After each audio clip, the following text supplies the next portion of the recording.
अस्सलाम वालेकुम स्टूडेंट्स, आज का हमारा टॉपिक है protection and conservation of environment. हमने स्टार्ट किया है topic biology and the service of Mankind, जिसमें हमने 3 टॉपिक पढ़ना थे। नंबर 1 फूड प्रोडक्शन के बायोलॉजी ने किस तरह से ह्यूमन बीइंग की हेल्प की है और उनके बेटरमेंट के लिए काम किया है।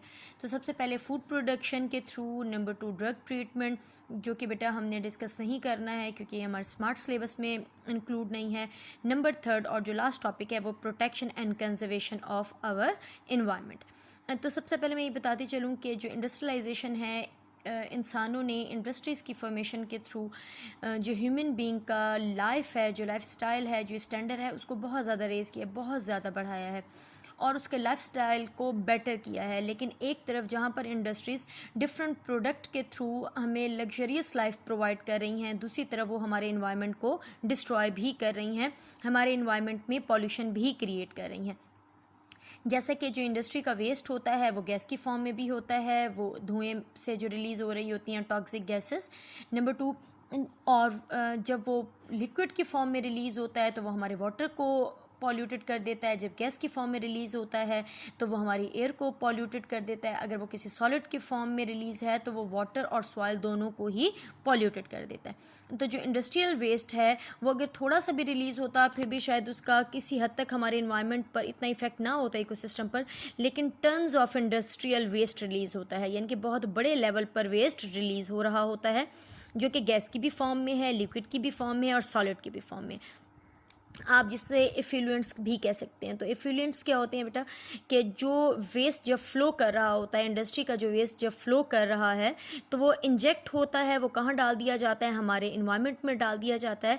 और जो वेस्ट वहाँ से इंडस्ट्रियल वेस्ट चाहे वो किसी भी फॉर्म में है, जब इन्वायरमेंट में आता है तो उसके अंदर लार्ज अमाउंट में टॉक्सिक मटीरियल भी है इंसानों के लिए और डिफरेंट एनिमल के लिए, प्लांट के लिए। साथ में उसके अंदर कार्सिनोजेनिक मटीरियल भी मौजूद है। तो कार्सिनोजेनिक मटीरियल किसे कहा जाता है, जो कि कैंसर कॉजिंग होती हैं।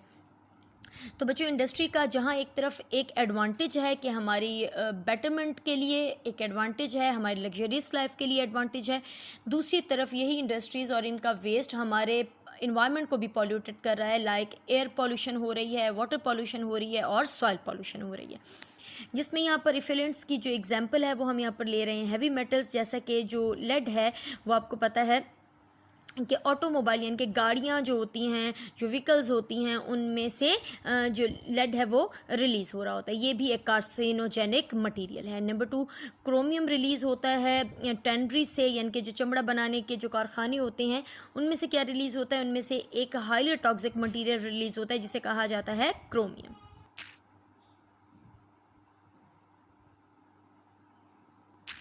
तो बच्चों, यहाँ पर हम देखेंगे कि बायोलॉजी का रोल कहाँ पर है। तो सबसे पहले बायोलॉजिस्ट ने ही, साइंटिस्ट ने ही हमारा जो अटेंशन है वो इन एक बड़े इश्यूज़ की तरफ लेकर आए हैं। वरना हमारे पास तो बहुत सारे प्रॉब्लम्स हैं हमारी लाइफ में।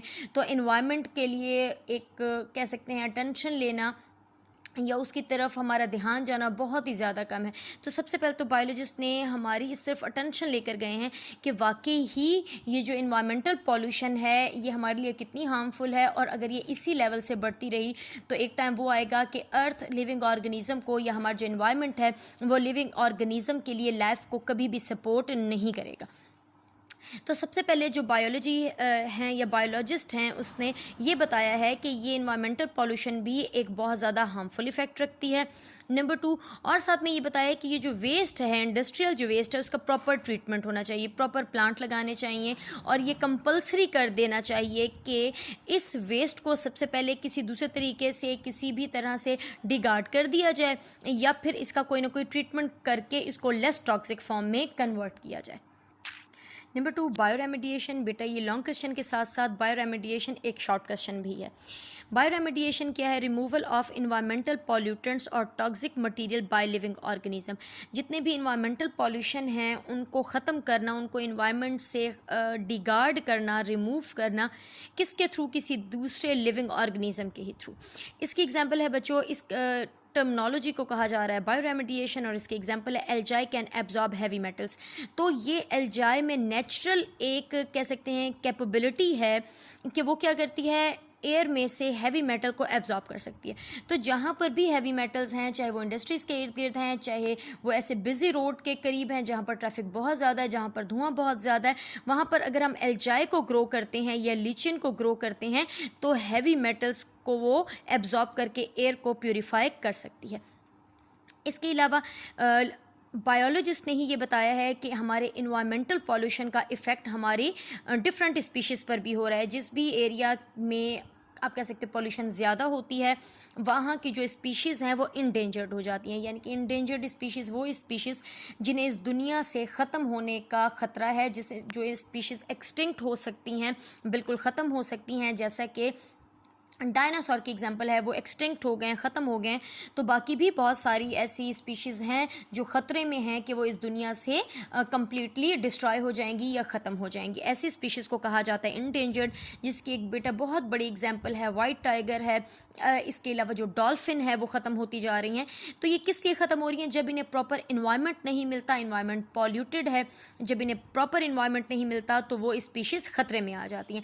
जैसे कि सपोज़ करें हमने एक जंगल को काट दिया, उसमें ट्री को ख़त्म कर दिया, तो कितनी सारी स्पीशीज़ हैं जो कि वहाँ पर रहती थी, उनको शेल्टर भी मिल रहा था, उन्हें फूड भी मिल रहा था। जब वो उन्हें प्रोवाइड नहीं होगा तो वो ग्रेजुअली ख़त्म होना शुरू हो जाएंगे, मरना शुरू कर देंगे, और एक कंडीशन वो आएगी कि वो अर्थ पर क्या बन जाएंगी? इंडेंजर्ड स्पीशीज़ बन जाएंगे। और इसके बाद अगर फिर भी उनका ख्याल ना किया गया तो वो एक्सटिंक्ट हो जाएंगी। तो बायोलॉजिस्ट ऐसी लिस्ट बना रहे हैं जिसमें इंडेंजर्ड स्पीशीज़ को वो ग्रो करते हैं। नेचुरल पार्क्स बनाए जा रहे हैं। बेटा ये स्पीशीज़ प्लांट की भी हो सकती हैं और एनिमल की भी हो सकती हैं। नेचुरल पार्क्स बनाए जा रहे हैं जिनमें उनको ग्रो करवाया जा रहा है। लास्ट में बेटा जो टॉपिक है वो है एनवायरमेंटल पॉल्यूशन इन पाकिस्तान। तो आपको पता है कि हमारे पाकिस्तान में भी पॉल्यूशन एक बहुत ही बड़ा प्रॉब्लम है, बहुत ही बड़ा मसला है। ख़ास तौर पे हमारे सॉइल के साथ साथ, हमारे एयर पॉल्यूशन के साथ साथ जो हमारा फ्रेश वाटर का निज़ाम है, जो इकोसिस्टम है, वो बहुत ज़्यादा डिस्ट्रॉय हो रहा है। उसके अंदर जो रहने वाली फ़िशेज़ हैं और डिफरेंट जो प्लांट्स हैं वो बहुत ज़्यादा ख़तरे में हैं इस पॉल्यूशन की वजह से। तो डिफरेंट मेथड हमें बायोलॉजी ने भी बताए हैं और ये हमारी भी ज़िम्मेदारी है कि हम अपने मुल्क को, अपने घरों को साफ़ सुथरा रखें।